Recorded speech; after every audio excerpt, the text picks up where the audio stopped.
It's not like people want to not focus when like important moments are happening. And so we're trying to be those glasses for your attention and the suite of accommodations that will allow you to have all the superpowers that you would on an online class. Hi, I'm Harry Hirschberg, and my team is building Transcribbit. And so what is Transcribbit? Well, we are the future of special education accommodations in your classroom.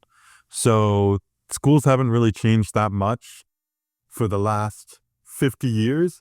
And then COVID happened, boom. And everyone was like, oh no. Yeah. We actually have to change school and how it works.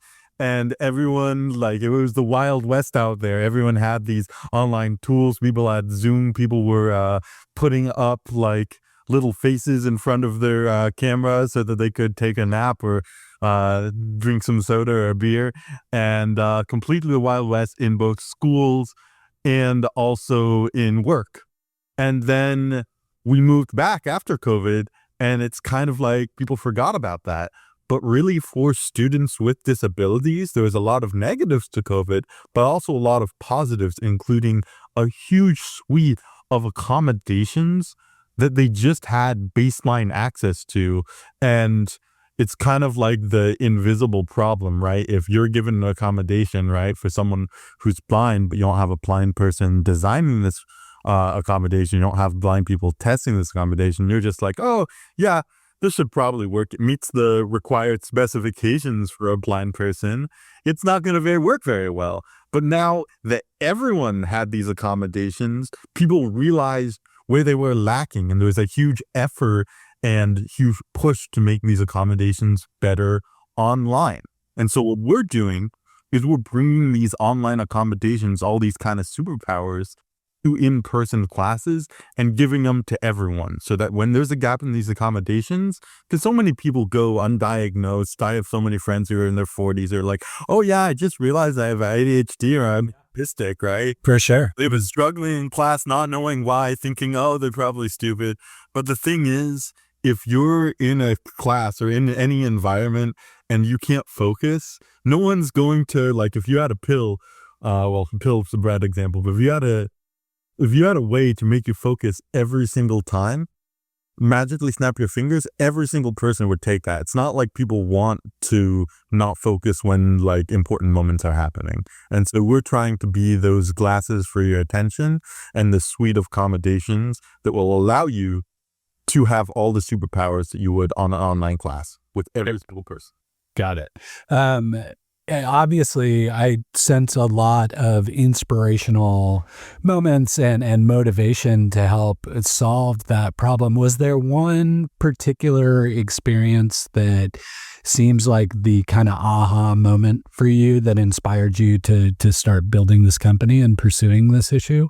I try not to be jaded, but that's kind of a thing as a founder, right? You're solving for a problem, and the problem that you had, and especially if it's a problem that you've had repeatedly enough to the point where you actually want to make a company for it, it's going to be something that's affected you for a while. So for me, it's my muscular dystrophy. I have facioscapulohumeral muscular dystrophy. It affects me in some ways, and like it's kind of the thing about having a disability where people like aren't sure exactly how much you can do and either underestimate or overestimate. So something really difficult for me that a lot of people take for granted in classroom is just raising your hand, right? This physically is something that I've propped my hand up. It's especially where it's like, when you want to ask, I'm not even sure if people know I'm raising my hand when I'm raising my hand. So like having that moment where it's like you want to ask a question, you're really feeling confused or curious, or you want to participate, and is the teacher ignoring me? Am I not raising my hand high enough? My hand's getting tired right now.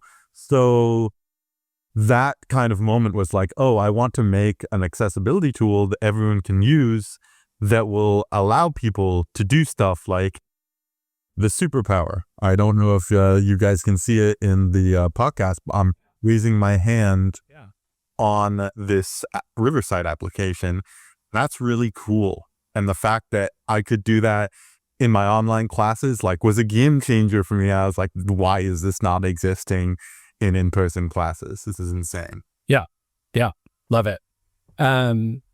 Shifting gears a little bit, one of the things I love most about talking to founders is they often have advice that is valuable to their peers or to people who might be thinking about making the leap and starting a company of their own.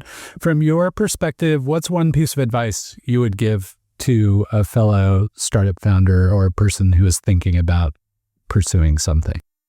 I'll try not to give the repeated advice that you can find online everywhere of validate, test, talk to your customers, solve a real problem, all that, which is just kind of like rote. In my opinion, the way that the world is moving, it is becoming increasingly easy to just start building. And though people say, oh yeah, you got to validate, and I agree with that, if you can spin up a demo in the afternoon, there's almost zero cost to doing that. So the validation and like testing and like, oh, we did 3 years of client research, I think it's important, but you should totally be able to just like spin up a demo and be like, hey, would you use this? And someone's like, oh yeah, I actually used this for a week once you asked me if I could use this. And the technical gap is decreasing. So just start building and make 100 mistakes quickly. Yeah, love it. As a founder, which can be a very challenging journey in and of itself, is there a particular resource or touchstone you find yourself coming back to time and time again? It could be a book, it could be a podcast, it could be just something that you do to remain human while you're going through this stressful pursuit. Any resource that you would recommend for another founder? I don't know if everyone's a cat person, but my cat is definitely a resource. Amazing coming back to. I keep betting that if I'm losing hair, hopefully he's not losing too much hair, but I'm petting him a lot. So, but in general, companionship and something that my co-founders especially impressed on me when we were working together is you can't, like, yes, it's such a big part of your identity and personality, but you also have to have like a life outside. And especially if you're working these like 40, 80 hour, and as a startup founder, I have tons of like ideas and opinions on the 9 sig or whatever, that stuff, where it's just like often I view how often I work as like a fluctuating thing. Some weeks it will be not very much, and then some weeks I'm working 18-hour days, barely getting any sleep. So I would say that your time to yourself and with your friends and family are the most important, whether you're a founder or just a person, and cherish it and spend it wisely. That's a very healthy perspective, and I appreciate you sharing that. Harry, you've been super helpful giving us insights and advice. What can we, the folks listening, be doing to help you and the company you're building? I always say that we're a greedy startup, and every startup can be a greedy startup. If you don't ask, then you won't get, and we will ask a lot, especially with our ways of asking questions in class, even if you might be anxious or have muscular dystrophy like me. Quick plug to my startup. So we are looking for funding and users. Yep. That's the two things. We have a research study going on with Texas A&M on the ways that we can help students engage in class, keep track of what's important, and participate. And so we really want to get into more schools, and after this research study concludes, we plan on doing a more in-depth research study. And so if you have connections in schools, if any of you watching have connections in schools and want to be part of that more in-depth research study, get a huge discount, and really help change the future of special education, I welcome you to join us. Awesome. Do you have a startup story to tell? I would love to hear from you.